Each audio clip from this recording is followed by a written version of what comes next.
turn sets. This track is almost 3 miles in length. It's a really big track. For those of you that have been here once or twice, or maybe never even been here, I like to break it up in turn sets. I'll do 1 through 4, then I'll do 5, 6, 7, I'll do 8 through 11, and then I'll do the chicane, and that's how I break up the track for myself.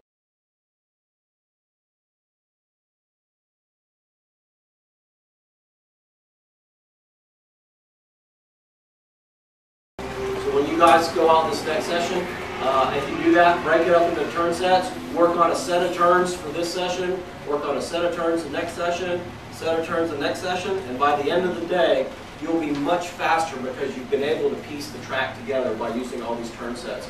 You work on those turn sets throughout the day, you piece it all together, and by the afternoon, you feel pretty good.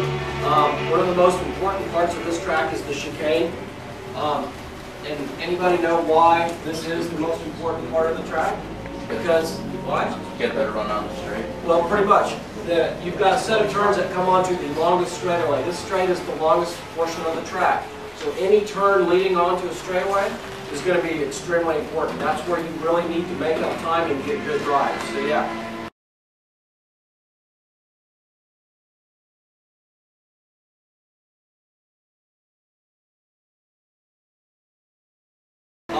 The thing about the chicane is, if you don't get the entry right, then you pretty much blow your whole drive getting onto the straightaway. And the entry into the chicane is very tricky. I see a lot of people turn in way, way too early.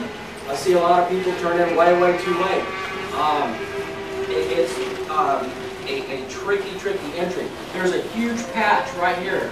As you're going through the chicane on the left-hander before you flip it right, there's a big patch right there. You should be going over that patch before you flip over to the right.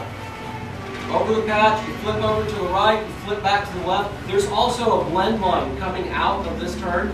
So let me open this up a little bit. There's an actual yellow blend line like this, just like at the other end going down. It's a better drawing. So here's the patchwork right here. And if you look coming into 13, the cars have laid down a bunch of rubber out here.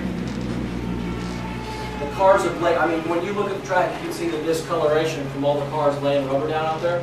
You want to be just to the inside of that. And when you turn in here, you should be coming across this patch when you turn in for 14. You should be on that patch. Your entry into 13 should be on the inside of it where the cars are leaving their marks, right on the inside of that. You should be on the patch here. And there's a blend line. And that blend line really is for hot pit, to mark hot pit, but it's a great reference point to point you where you need to be going when you're coming out on the straightaway.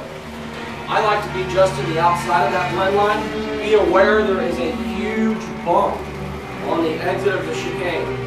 And when you hit that bump, you will know it. Your suspension will load and unload like nobody's business. So be extremely careful. When you guys get off the throttle exiting 15, watch the bump on the exit, the blend line. Remember, if you're going to exit, your hand should be up back here. Your hand should be up back here if you're going to get off the track, and we want you to stay to the inside of that blend line.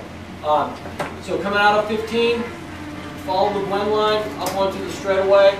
Remember the patch. And this will help you guys get as much drive as you can down the straightaway. That's where you're going to make up most of the time on this track. Speaking of blend lines, it's been discussed, but just so everybody's clear on it, it's not a cardinal rule about having to stay outside. Of course, the people coming out of the pits are coming through here, and you guys, everybody's seen that yellow line as you go through turn one. Turn one's a really crucial thing. It's turn one, everybody has a hard time figuring it out. Figuring out the best line through it, figuring out the safest way, but that's okay, don't sweat it.